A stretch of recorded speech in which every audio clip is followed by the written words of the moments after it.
Hello, this is Alejandra, your cancer care nurse practitioner.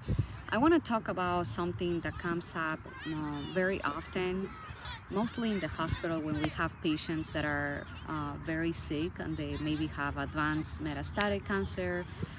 They're not responding very well to treatment, and now the family members are making medical decisions for them. Unfortunately, we see this pretty often as nurse practitioners in cancer care, and we have to have difficult conversations with family members and patients about goals of care. But there's a question that I get asked pretty frequently from family members, from mothers, from siblings, from anyone that is taking care of the sick person. And the question is, what would you do if this was your father?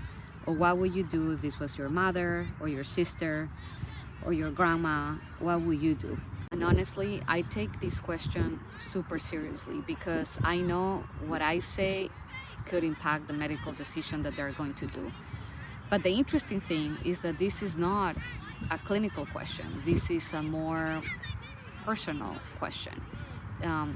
This is when family members are not interested on the clinical side anymore. They are interested on the human side, the really honest, like what would you do if you love this person like your own father or your own mother and you see them this way?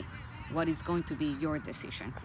Most of the times I tell them, well, it depends. How do they want to live their life? You know them better than I do.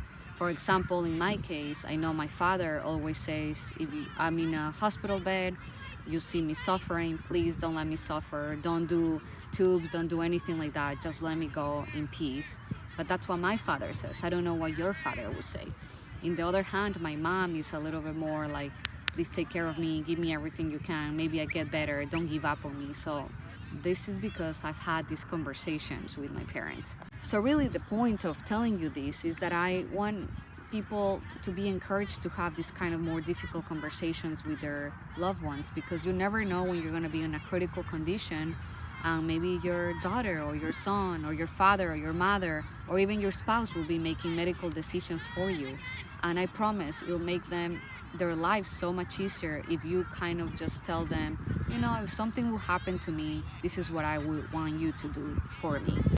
And this is not to be dramatic or anything like that, because I know nobody wants to talk about that kind of stuff. It's just to be prepared. I hope that makes sense and it helps someone in the future. And I'll see you soon in another video. Bye bye.